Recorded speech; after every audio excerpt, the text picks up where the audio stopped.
So good news, we have digital technology now that has the ability to connect us from all around the world with people we might never have met before. This should be an age where we feel more connected, more unified as a society than we ever have in the history of our species. But that seems to be exactly the opposite of what's happening. And I wanted to start by asking if you could each talk just a little bit about why it is that we seem to have more loneliness now than really ever before in the history of our species. John, why don't we start with you? If you could briefly introduce yourself and how do you think we got here? Sure. So I'm Jonathan Haidt. I'm a social psychologist and a professor at the New York University Stern School of Business. And my original research was on moral psychology, which morphed into political psychology. But I started studying Gen Z. As a college professor, I noticed all of a sudden the students arriving on campus in 2014, 2015 were different, much more anxious, much more fragile, had many more struggles. So I've been studying that since 2015, what happened. And in general, I'm a sort of a broad social scientist, and it's usually good to take a biopsychosocial view of everything. That is, what's going on at the biological level, which interfaces very directly with what's going on at the psychological level, which interfaces very directly with what's going on at the social or sociological level, because we're going to include social fragmentation and social capital in this discussion.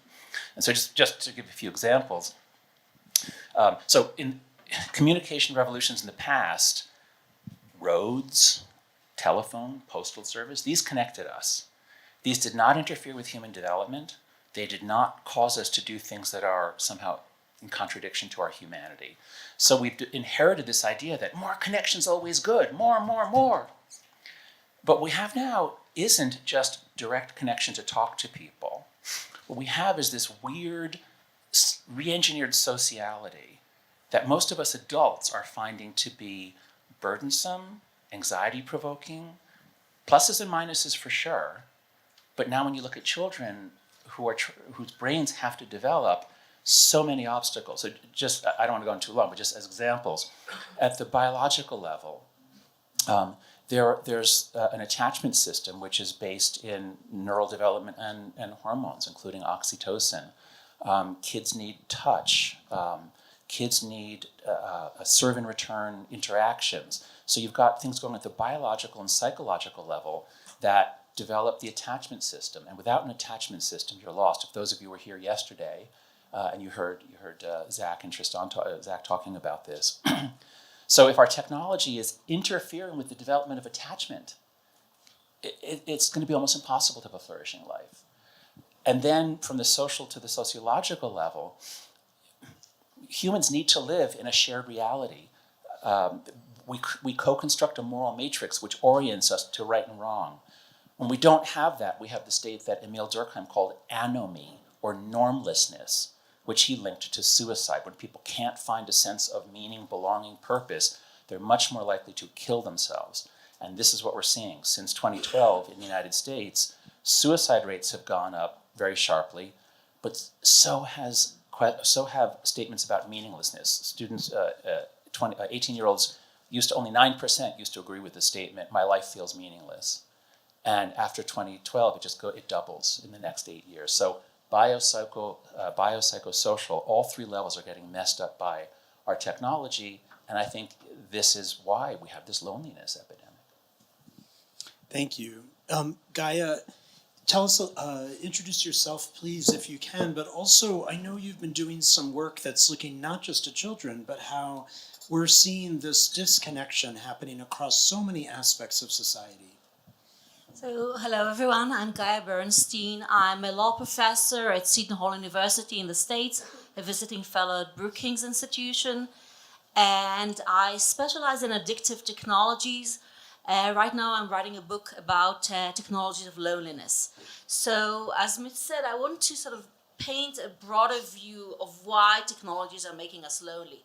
So it starts with what we've been talking about for years. Kids and all of us spending lots of time on screens, lots of time on social media. But I would say there are three more layers to what's going on. The second layer comes from AI, We now have AI companions, which many kids are interacting with. For the elderly, we have robots that they can spend time with. And for the smallest kids, we have toys like teddy bears that can talk to them also with AI. So this is the second layer. The third layer is something I think people are not paying enough attention to. And that is the fact that at the same time, very fast, many areas of life are being automated through AI, and we're seeing fewer people around us. What do I mean? I mean that when you go to the grocery store, you self-checkout. Same in the drugstore. You don't have to talk to a cashier. In many cities in the US, now we have AI cars, robo-taxis. You drive without the driver. You can drive without speaking to anybody. You go to a doctor. In the past, you would come, you would fill some forms, you would talk to your physician assistant. Well, now you fill many forms at home, and when you come there, you fill more forms. You have self-service kiosk. You barely have to talk to the receptionist. The physician assistant is barely there. So this is happening across many spectrum of life. It seems like a small slice everywhere, but it's because it's everywhere. We are interacting with fewer people through the day. And the fourth layer I would like to emphasize is the fact that when we spend time online, I think that's been discussed a lot, we tend to only hear views that agree with us. But what happens is we start seeing people in a one-dimensional way, let's say through the political spectrum. So when we meet them again in real life, we continue thinking in a one-dimensional way. We don't think about what we might have in common. Or maybe she and I have kids the same age. Maybe we're experiencing the same things in life. So I think from all these areas, technology has made us much lonelier than we've ever been and making us lonelier. Thank you so much. Isabelle, tell us a little bit about what you've been working on, but also the importance of the social context for learning.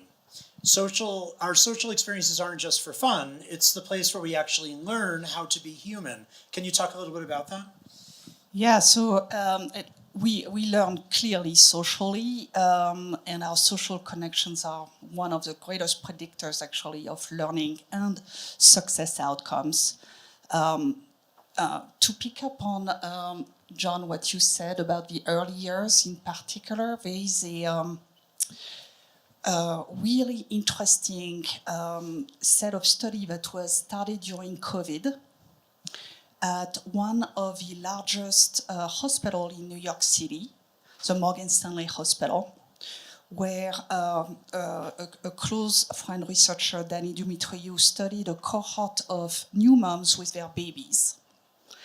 And she observed during COVID, during the height of this pandemic, that 80% of the babies who were born in that hospital were not strongly emotionally connected to their moms. When I heard that stat, 80%, when I heard that stat, I was like, well, this might be just one point of time in the middle of the COVID pandemic in New York City, which was one of the epicenter of the crisis in the US, certainly.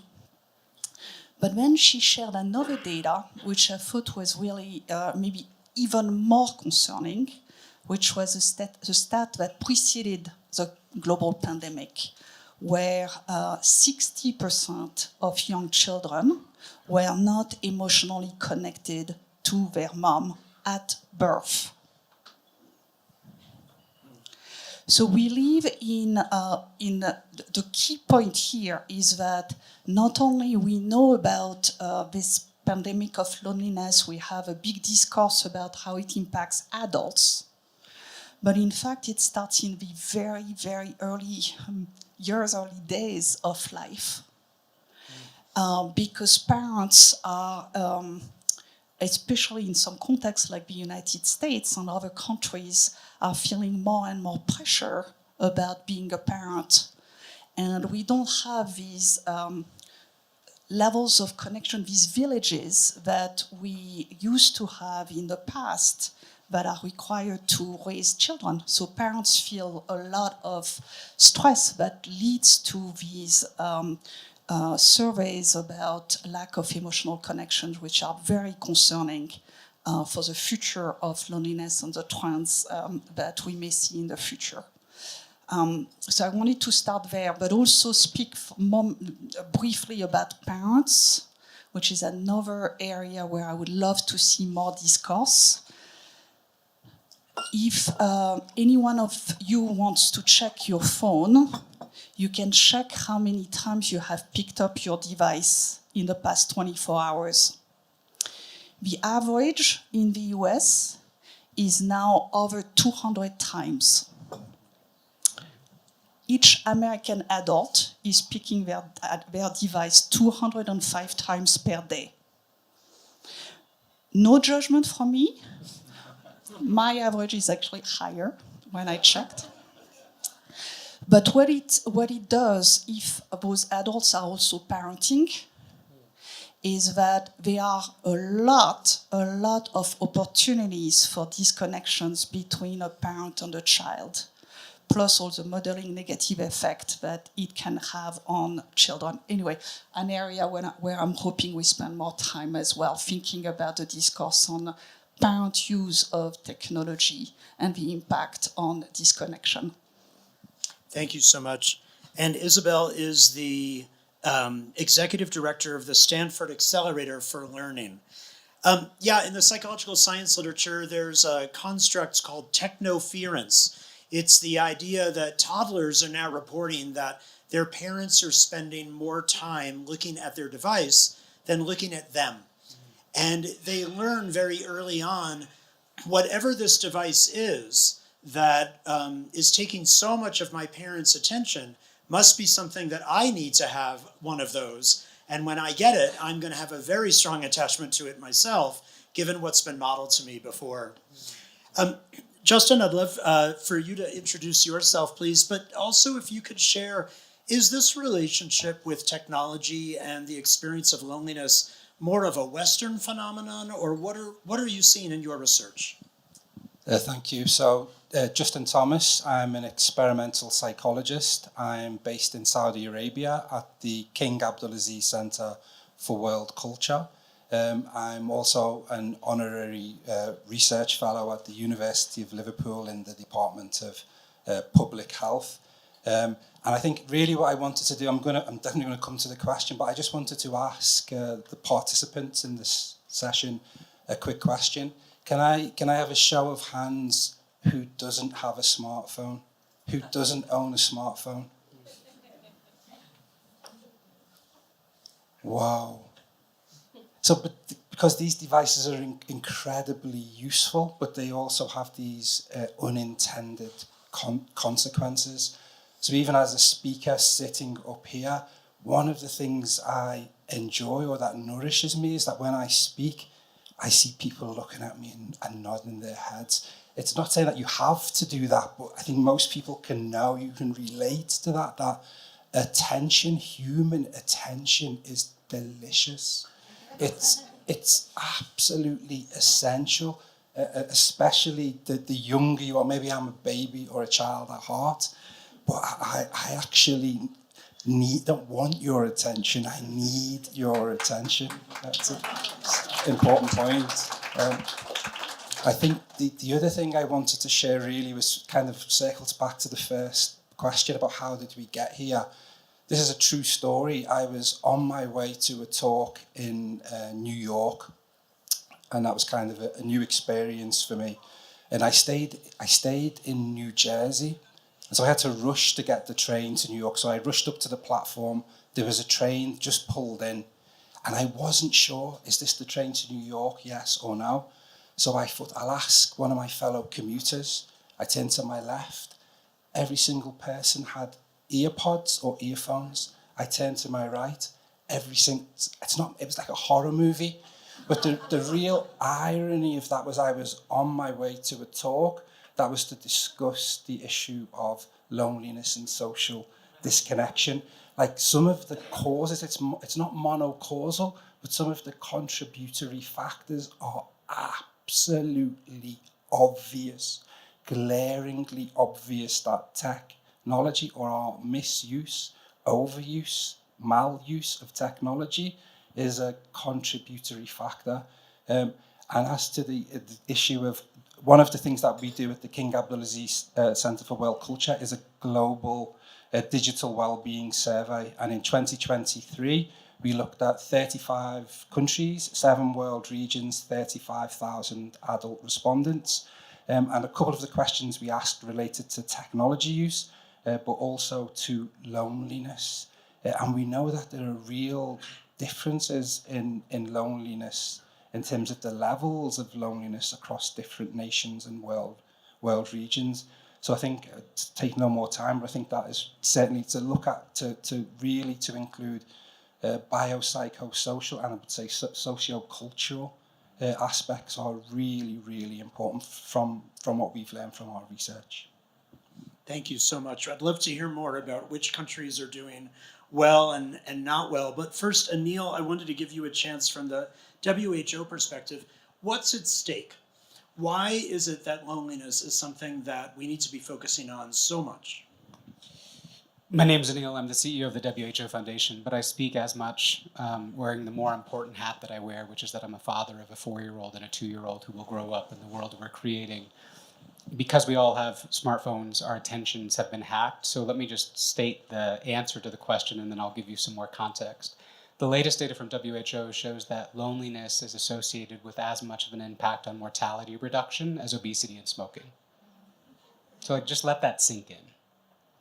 This isn't it's not a, oh, it's too bad we're lonely. It's actually driving as much in terms of health outcomes as obesity and smoking. So let me be maybe the sole voice on this panel this morning to say something positive about the application of AI to health.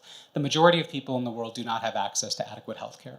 And AI is helping to improve the delivery of healthcare around the world, make diagnostics more efficient, improve disease surveillance and response, allow us to scale education and delivery. These are all good things, but they're enterprise applications of AI.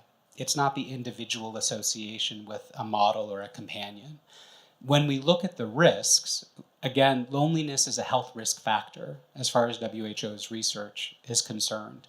And what you see is that it's a predictor of depression and anxiety. It raises cortisol levels, chronic inflammation, as a consequence, higher rates of cardiovascular disease, and over time, cognitive decline. So loneliness contributes to ill health, and as I mentioned, has as much of an impact on mortality as smoking and obesity. And a lot of the data currently on the use of technology is in high-income countries. But the majority of the planet is not in high-income countries. 80% of the people in this world do not live in a high-income country, and 90% of the young people in the world do not live in a high-income country. And where you see youth in low-income and middle-income countries, you actually see incredibly rapid adoption of AI, of social media. And this is a risk that I'm personally concerned about, which is that we spend a lot of time talking about the positive potential of AI in healthcare and global health, but actually the ability to have the evidence around the risk lags. The regulation around the risk lags, in part because of how the laws that are associated with technology companies and AI models. And the speed of adoption of the individual AI interface is much faster than the speed of adoption of enterprise-level applications of AI for the benefit of global health.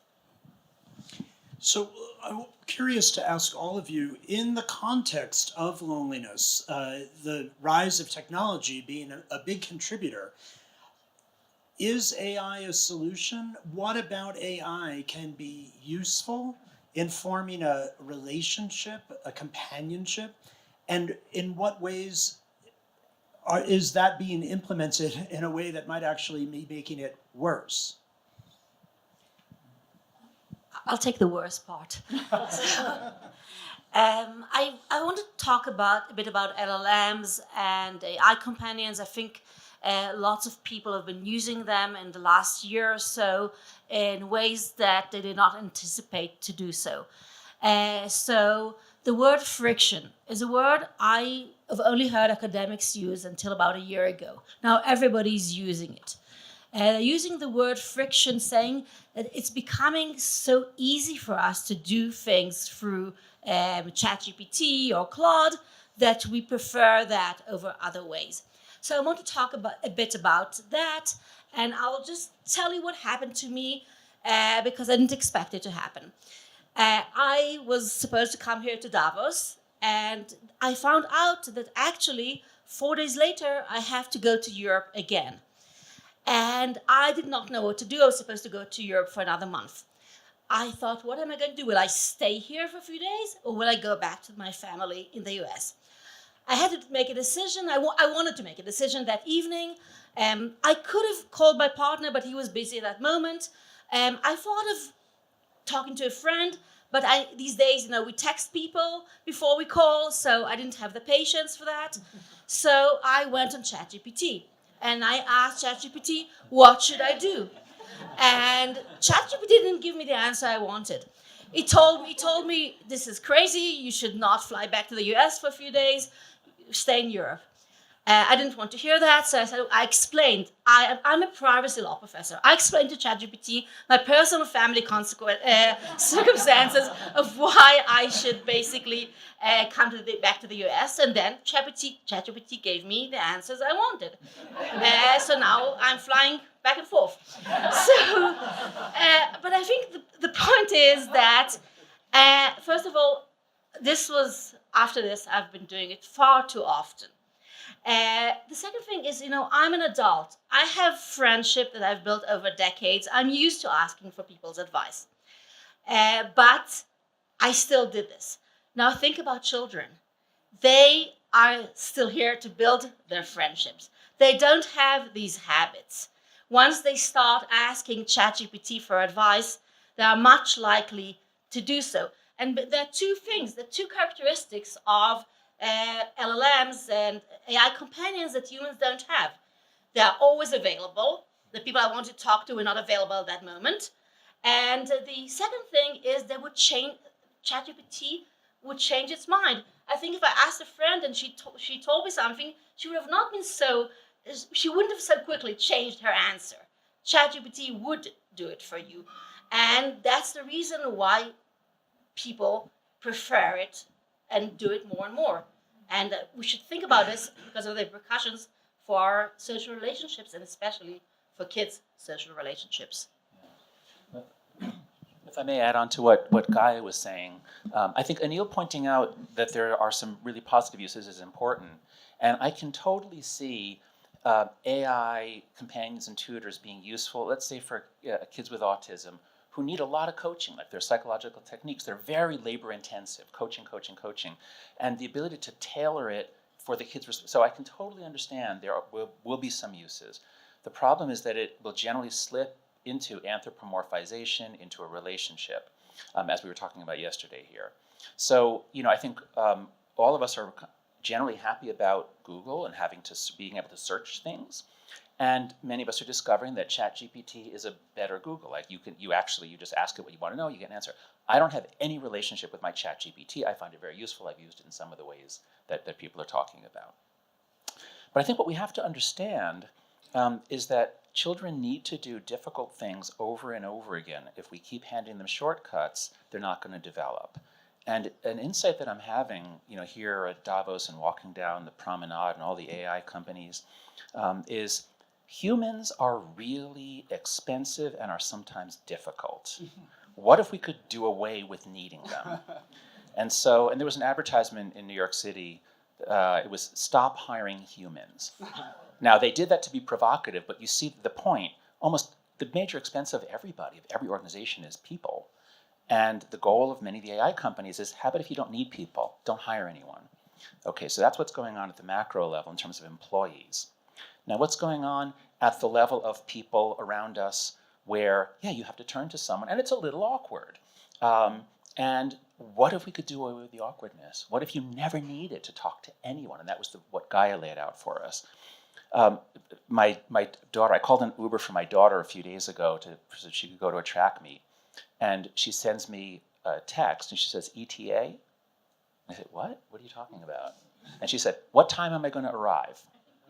So just ask the driver. I mean, he's right there. You got but but it's awkward to ask the driver, and so she texted her father. And so I think what we have to see is technology used to connect people.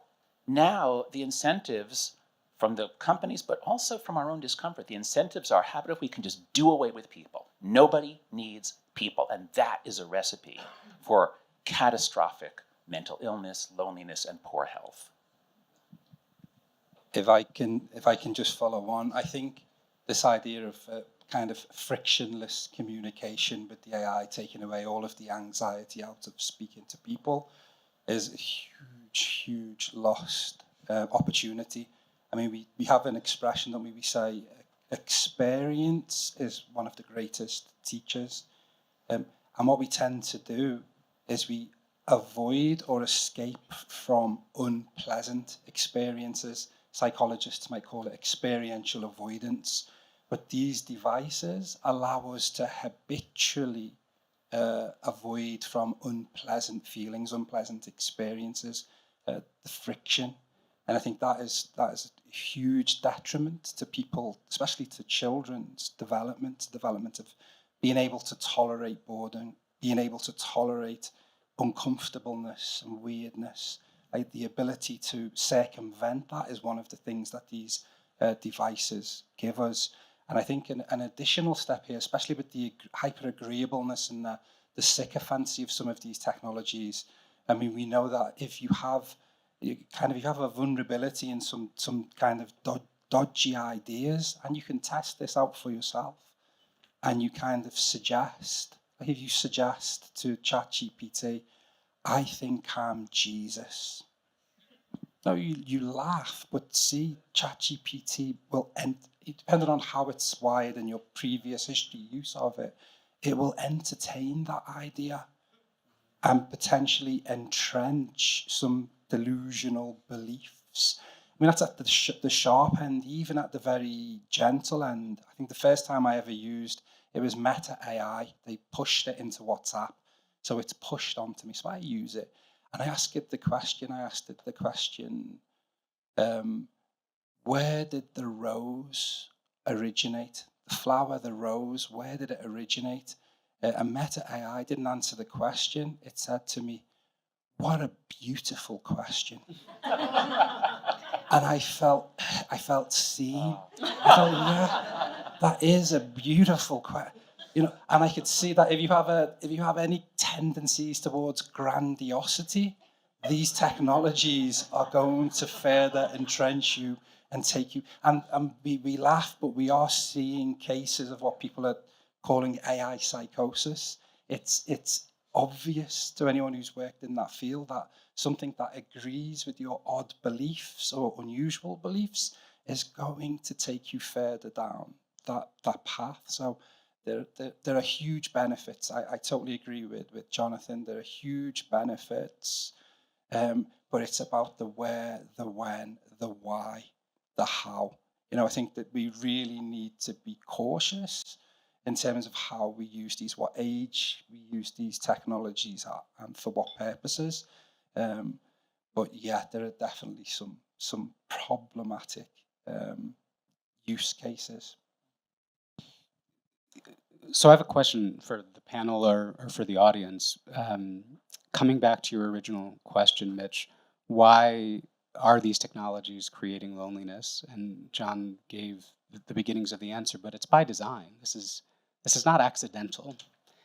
There's a biochemistry that is being solved for by the design of the AI interfaces. So we stay engaged.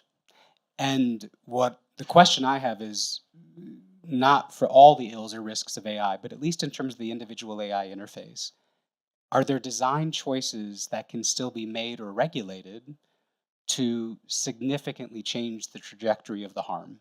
That they're not anthropomorphic, that they're not sycophantic, that there's age limits on their use, time limits. And people in the panel, I'm sure, know these design parameters better than I do. But are we still within a window or an appetite where you can optimize the economic benefit of AI, which has its own risks, as John mentioned, in terms of job loss, but start minimizing the cognitive impact of the individual interface with AI? Does that really drive AI businesses? Is that something where there could be reform and change? Yeah, I think that's a great question, and I'm happy to offer 2 cents on that myself. So it's critical to think about AI as a tool that could encourage more human interaction, rather than claim that, rather than an AI claiming that it is a human licensed psychologist. It should address the barriers that some people may have within their culture or their family to go see a human psychologist. Um, Rather than saying, I am the only relationship in which you can talk with trust, it should encourage people to develop trusting relationships with others. And one of the reasons why I think that's critical and would be curious for folks' opinions is that adolescence is naturally a time when we are learning how to move from more childlike social experiences to more sophisticated social experiences. So instead of just playing with one another, we learn how to tell secrets, trust, be loyal, express emotional intimacy. For every minute that a child is interacting with an AI chatbot, that's a minute that they are not interacting with a human child. And they're developing those skills. And what most people don't realize is that when you look at people decades later, research studies that have been done now around the world of folks in their 40s and their 50s, the predictor of their happiness, their income, their job security, their marriage quality, their physical health, and their children's well-being.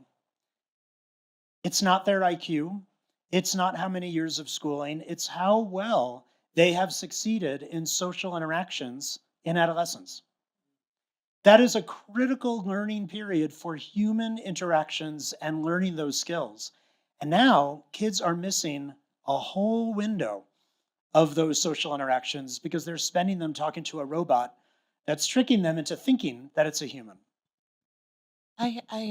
We have been very strong on risks, which, by the way, I agree with all my colleagues here on risks. I just would like to offer also a little bit of hope.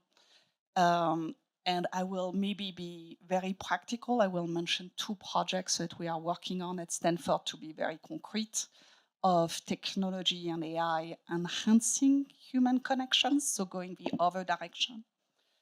One is a project, so right now, to be technical for a moment, which you will all understand, AI is the first incarnation of Gen AI. In particular, is one machine to one human through those chatbot interactions. It does not have to be the case.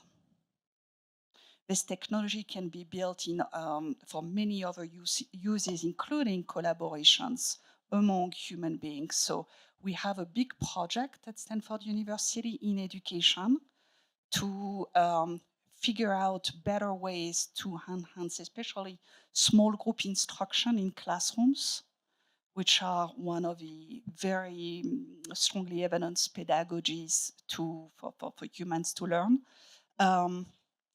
And where AI can play a huge beneficial role. So we have many of our scholars and students involved in that project of how can AI be enhancing collaboration in classroom settings. So that's one example. The other example is in early childhood education. We have had this project called FIND for a very long time, no AI. That's a filming interaction for nurturing relationships. Essentially, a parent or a caregiver is being filmed with their little one, and then we extrapolate with a lot of humans when are the strength-based moments in that interaction between a child and their parent or caregiver. The problem that we had is that it's very expensive expensive and not real time to have all these humans look at these video interactions. With artificial intelligence, now we can do a first pass at those video interactions and accelerate that process while keeping the human in the loop. but that allows for much more real-time feedback to parents and caregivers, and also allow us to share this amazing tool that has been strongly evidenced to many more people and many more parents, many more caregivers. So those are two examples of where technology can be used to enhance relationships and connections. And I don't want to sound like I appreciate all the risks that were raised. I just wanted to give also examples of hope. I'd like to offer an answer to Anil's question, which is that I think we need to treat new technologies, especially AI, but new technologies like pharmaceuticals, by which I mean no mass experimentation on children, period. So GLP-1 drugs are amazing, and they're going to do all sorts of things, and we don't really know how they work. How about if we just give them all to kids all over the world? And we'll see. Some will do well, some will learn. Okay, that's what we've been doing, and that's insane. It's completely insane. So I think what we need is a rule, basically a moratorium on AI and new technologies for children. And what I mean by that is, sure, you can have a research center trying out new technologies. And if it is clearly working over a few years, then maybe you could cautiously roll it out. But what I've seen in the fight over whether social media is harmful, I'm still in this debate, and people still think, oh, well, the evidence is equivocal, we can't tell correlation from causation. It takes decades for the harms of changing childhood to show up. So we don't actually know the harms for 20 or 30 years. And then once the harms are visible, it takes us researchers 10 or 20 years to argue it out, in part because Meta is using the tobacco model. They fund a lot of research. They built a lot of research centers. They bought a lot of civil society organizations that spread the idea that, we just can't tell correlation versus causation. So social science is crucial for what's going on right now, but we are not up to the task. We are not really able to give quick answers to society. Therefore, I think the only safe option, the only reasonable option for us, is a moratorium. No mass rollout of any of this stuff. Silicon Valley has earned our distrust. Yes, I would like to follow up on that. I completely agree with you, and I think we have this false dichotomy, especially in the US, but also outside the US, between how we regulate drugs and medical devices and how you regulate technology. So for drugs and medical devices, you have to go through years of testing until you get approved. For technology, basically, it's free for all. We celebrate innovation. Innovation can only be good, can only increase human welfare. However, John, you were talking about the debates about the harms to kids from social media, screen time. I know the debate, but if you look at the reports of the big organizations like the APA or WHO, all of them point to at least some place where there was an impact on kids, either physical health, like sleep, or mental health, or developmental health. None of them ignore the fact there was some impact on health. So taking this into account, I think this gives us an avenue to start regulating AI through a public health lens, because we know there's a public health impact. Justin, we're about to go to some Q&A, but I'm curious if you could help us understand whether there are some cultures that are not experiencing as much loneliness, or the relationship between technology and loneliness might be weaker in those cultures, and what can we learn? Yeah, I think that's this area of, because there is so little research, typically outside of North America and Europe. But so from the data that we've collected, one of the areas where people have looked at loneliness for kind of decades, because it's such a shown up as a huge problem there, is Japan. So in Japan, you have these issues like hikikomori, people that socially withdraw and stay in their bedroom, and also the idea of kodokushi.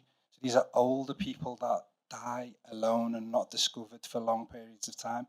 So it's shown up in Japan really strongly over the last 20, 30 years, become a real public health issue longer. And when we look at the relation to there's a lot of paradoxes here. In our data, so we've looked, this is a really important point, that when we look at the relationship between problematic technology use and loneliness, it's not equivocal at all. Every single one of the 35 nations, there is a positive correlation between problematic technology use and loneliness. No equivocal kind of, no doubt about it when we're talking about problematic technology use.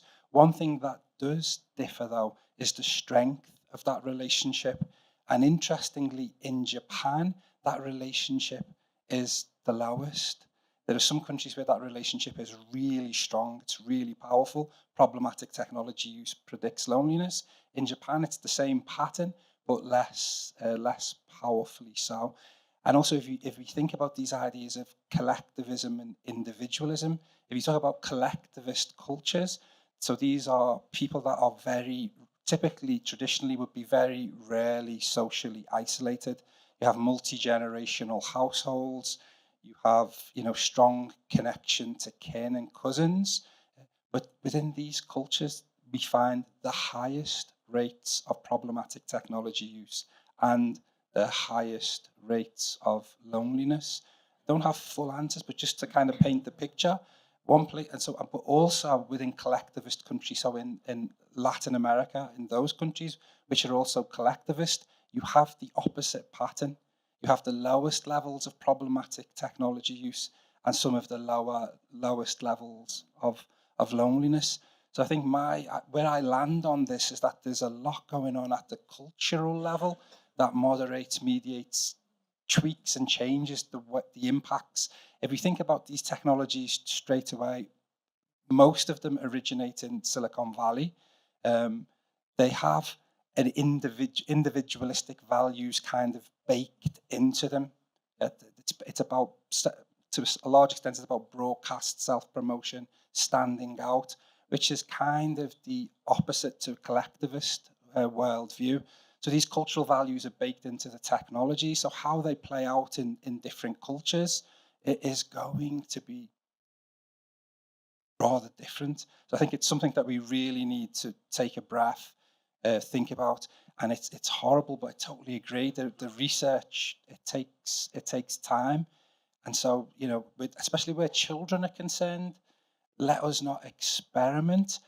I mean, it's a radical position, but let us assume harm and then prove it safe. And if that takes 10 years, although I guess that doesn't really fit with the economic imperatives to be first to market. But I hope that sheds some. Yeah. Thank you. Next year in Rio. Questions that we have in the audience there. Yep. Good morning. My name is Professor Salma Basi. I think it's a great panel. Listening from over there, obviously the room is full. I love your suggestion and recommendations. We work online safety for a long, long time. I'm the mother of child online protection with the ITU 2004. The issue that I feel that we need to address is that when we know what the harms are, what's it going to take for actually do something? We have an intergenerational youth forum that's been running for 7 years, and they're sharing their lived experiences of loneliness. Asia Pacific has a lot because there's a stigma to even explain it to your family.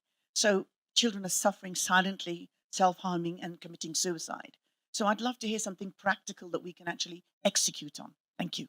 Actually, I'll start because I've talked with a number of policymakers around the world, and I'm surprised that they always jump immediately to laws like, okay, let's ban smartphones for kids under 14. Like, no, you can't make it a crime to. And what I say to them is, start with a public health campaign.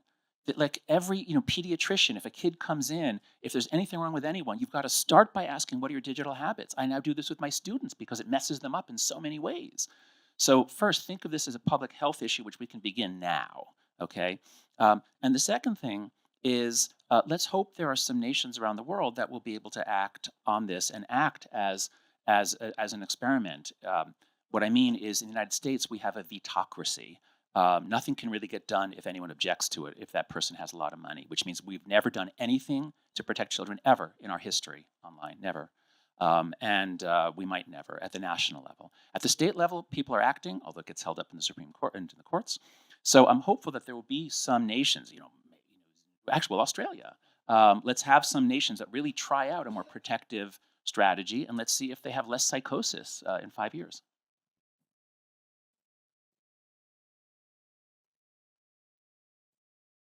Hey, really, really excellent conversation. I'm a We Are Family Foundation youth delegate, former movement builder, now turned pedagogical engineer at UN University. My question is, since we can't rely on public institutions to put really ambitious laws immediately, how can we strengthen the individual and create sort of like a movement where there is demand from the youth? How can we partner with the youth to say, no, we don't want this? In climate change, this has been proven very efficient, where when the young people change, their parents listen and then they want to change. How can we do this? How can we facilitate this? How can we partner? There are more and more clubs coming in high school and college level. Certainly, we have some at Stanford and in the high school around us that are rallying around some of the issues that we are discussing. So one actually area that a lot of youth are advocating for is climate. So the impact of AI on climate is one of the big ones that may be helpful for rallying some of these youth who are also at the intersection of those issues societally. But anyway, I'm seeing a lot of clubs getting formed on and interest from youth on being engaged. Just 2 comments from me there. One is, don't let public institutions off the hook yet. Part of what I'm trying to do with my colleagues is make sure that the World Health Organization can play a role in actually not succumbing to this correlation causation debate, and actually trying to push guidance to the countries that'll listen, to the remaining member states of the WHO. And the second, in terms of where can there be movements, another just locus that I think we should name is parents. I think the harms of technology and media on children create an opportunity for parents who can be a powerful lobbying force relative to elected officials. And there are very powerful parents networks that I would encourage all of you to get to know and support. I think I agree with everything that's been said. I think one other thing, and I think very often at the individual level, we keep the focus at the individual level. And I think with these technologies that connect people, that's really difficult. All of it's difficult, but I think there's real impact to be had in the idea of kind of groups, even if it's small groups of people, groups of friends, peers, kind of engineering social norms so that there are shared behaviors, because kind of one person heroically kind of changes their relationship to the technology. They kind of can become isolated and left out, and they feel the peer pressure to rejoin. But sort of, and I think for me, this is where the real optimism lies. I believe that there are young people out there that have seen through this, seen it for what it is, and will organically engineer their own social norms that really just kind of, end this. So I'm optimistic. Yeah, I think also I would like to add to this. So, if we just look backward, a lot of things have moved.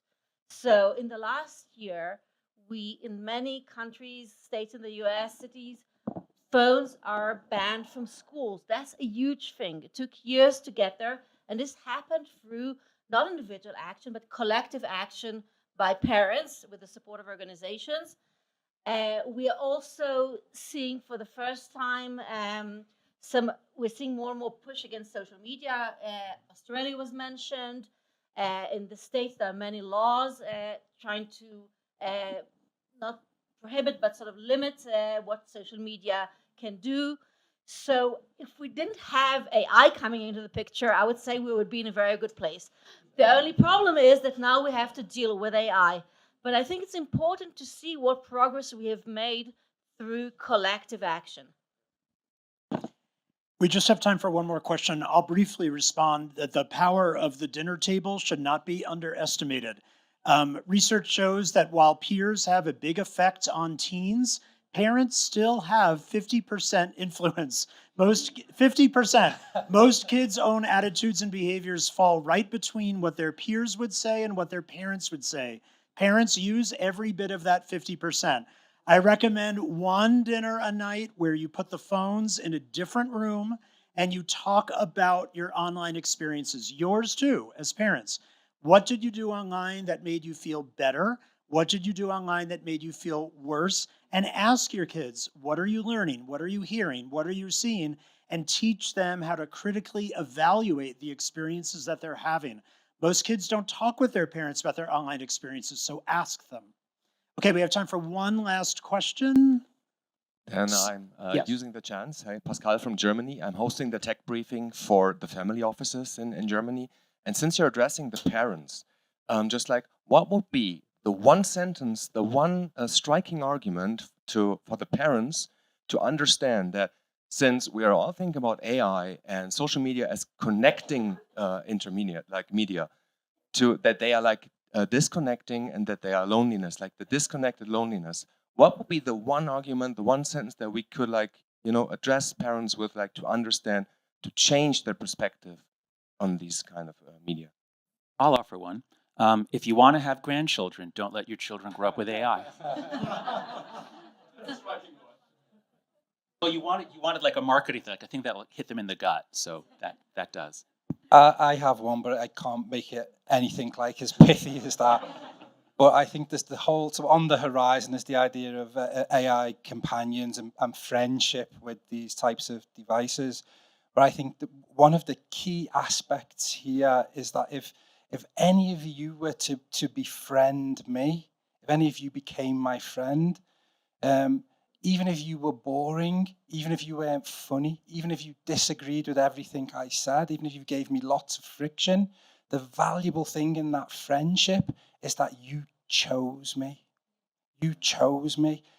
AI companions don't have a choice. So the valuable piece there is the human to human choosing in that regard. So some pithy way to kind of encapsulate that might help. And another one for parents where I live in Palo Alto, who are very focused on academic outcomes. We have one research on banning phones in schools drive math outcomes by 40% up. And I would just come back to the data from WHO about smoking. So if you're speaking to a parent, smoking kills, so does the loneliness associated with poor technology use. Thank you so much. I have two announcements as we close. The first is to please remain in your seats for a moment while our panelists exit the stage and head to this reception area here to answer more of your questions if you have it. And while they're exiting the stage, please join me in offering them thanks for such amazing contributions to this panel. Go, go, go, go, go,